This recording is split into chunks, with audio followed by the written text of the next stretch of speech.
Hello everybody, my name is Adrian Michelby Alcantara. I am from Graded Earth Biochronos class in Tablon National High School. Today I will be talking about what I have learned in AP third quarter. So I will talk about the topics in AP that made me really interested and made me very excited to learn. So let's start.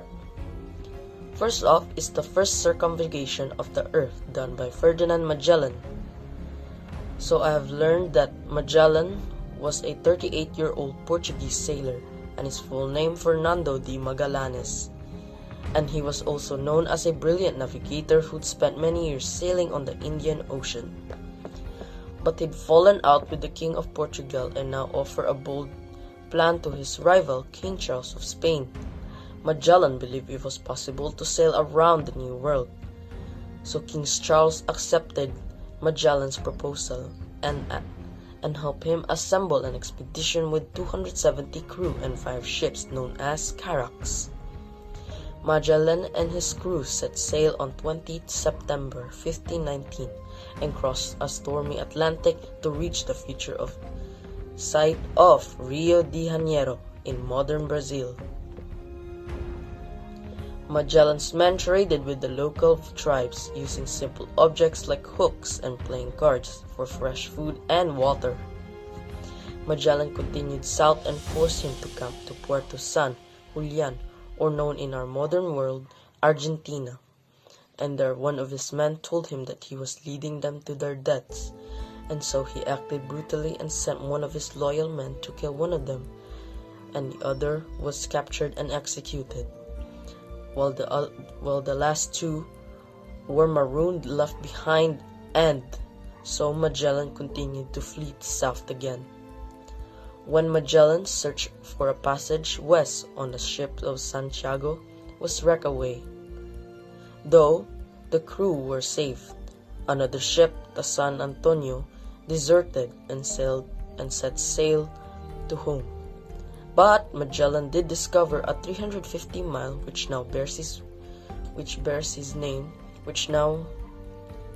is now called Strait of Magellan. Through the far ocean, the sea seemed so calm, and so he named it Mare Pacifico, the peaceful sea, or Pacific Ocean. There supplies ran out, and so the men, with no other choice, was forced to eat rats and drink putrid water. After sailing for 99 days, the lookout spotted an island. They found Guam in the Mariana Islands. But when the islanders stole one of their boats, fighting broke out, and so Magellan had to leave without fresh provisions. A week later, they have discovered Philippines, where they were able to eat bananas and coconut. And there, he also gained a slave that acts as a translator for the primitives in Philippines. Later on, they sailed through the Philippines to Cebu, where they made an alliance with a local ruler who agreed to be baptized a Christian and swore allegiance to the King of Spain. After the agreement of a local chief of Mactan asked him to help him defeat his rival Datu Lapu-Lapu, and so Magellan agreed and prepared his men. Although they had better weapons and armor, they were really greatly outnumbered by Lapu-Lapu's men. After fighting for a while, burning the enemy's village, Magellan's men were driven back to the shallow water, where Magellan himself was cut down and shot by Lapu-Lapu's men as they tried to reach the boats. After the fight between Lapu-Lapu and Magellan himself, it is also known as the Battle of Mactan. Now their former allies from Cebu betrayed Magellan's crew and killing 30 of them in an ambush. The survivors fled with only enough men to crew 2 ships. They burned the Conception and continued their search for the Spice Islands, where they traveled to the Muslim court of Brunei on Borneo. were amazed with its splendor that they also got information about the location, the Spice Islands of the Spice Islands or Maluku Island. And after their two-year voyage, they reached their destination. It's really incredible that this traveling really proved that the Earth was spherical. On with the second topic, I love the 4 voyages of Christopher Columbus to discover America. Christopher Columbus was said to be an Italian explorer, navigator, and a colonist who completed the 4 voyages across the Atlantic Ocean. He is also remembered as the principal European discoverer of the Americas, and he helped to bring Americas to the forefront of the Western consciousness. Columbus was a believer of the spherical nature of the world. As an ambitious man, he hoped to find a Western trade route to lucrative spice markets in Asia. But rather than sailing east, he thought sailing west would lead him to Japan and China. Christopher Columbus went to sea at the age of 10, and at the age of 22, he participated in trading voyages in the Mediterranean seas. His first voyage into the Atlantic Ocean in 1476 nearly cost his life, as the commercial fleet he was sailing with was attacked by French privateers off the coast of Portugal. His ship was burned and Columbus had to swim to the Portuguese shore. He made his way to Lisbon, Portugal, where he eventually settled in and married Felipe Pettis, Lisbon, a trail. And the couple had a son named Diego. Around 1480, his wife died soon after.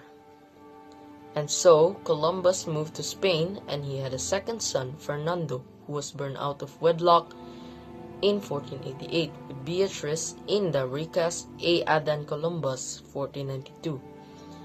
Columbus departed from below Stella, from Para, with 3 ships. Columbus sailed to the Canary Islands, which belonged to Castile, then departed from San Sebastian de la Gomera in a 5-week voyage across the Atlantic Ocean. The ships made landfall not in Asia, as Columbus assumed, but on one of the Bahama Islands in October.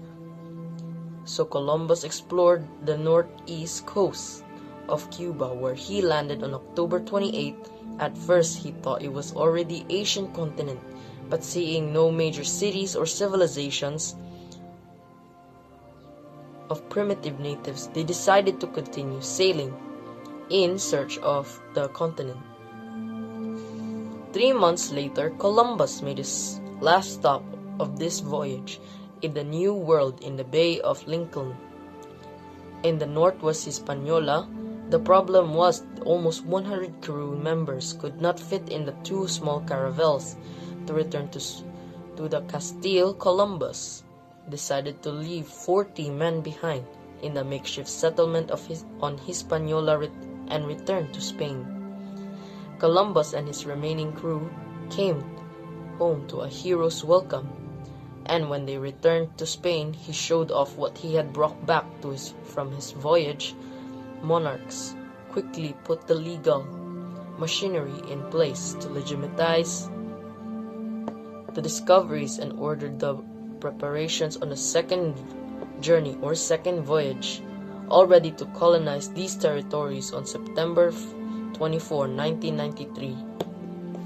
And so he set sail from Cadiz, Spain, for the territories on September 24, 1993. Second voyage with 2 MOUs and 15 caravels about 2 months later landed on a rugged shore on an island that he named Dominica. About 2 weeks when Columbus returned to Hispaniola, he established a new settlement at La Isabela on the north coast where gold had first been found, and so he spent most of his time exploring the island interior for gold, and so he left with after quite a while searching for gold in the island interior.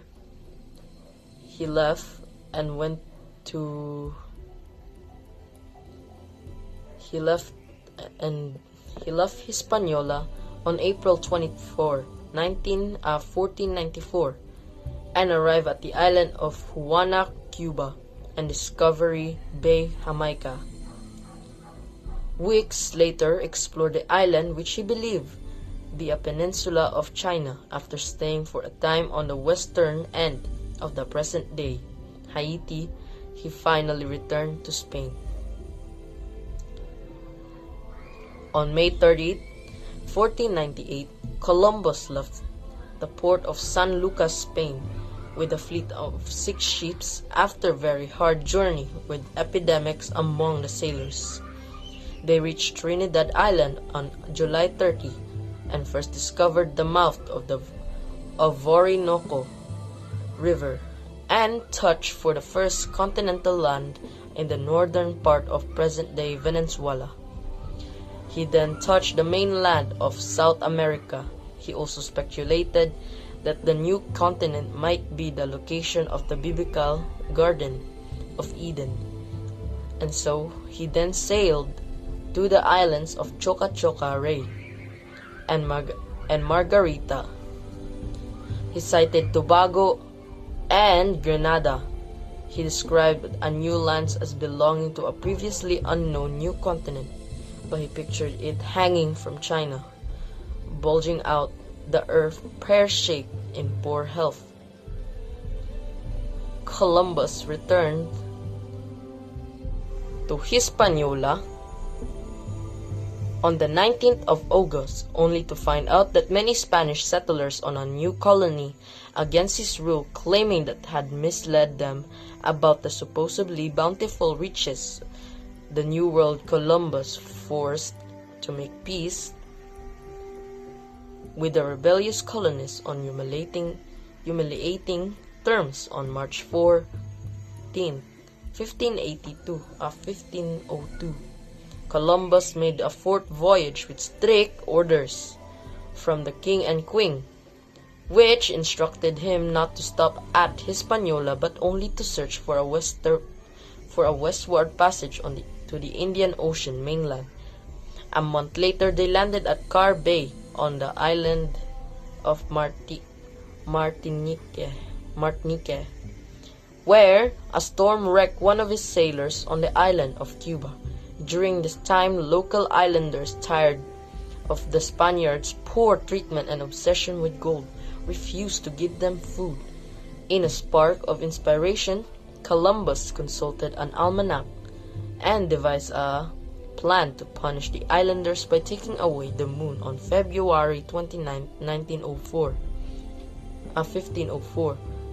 The lunar eclipse alarmed the natives enough to re-establish trade with the Spaniards. A rescue party finally arrived, sent by the royal governor of Hispaniola in July, and Columbus and his men were taken back to Spain. And in November 1504, Christopher Columbus died in 1506. In Via deleted of the American continent.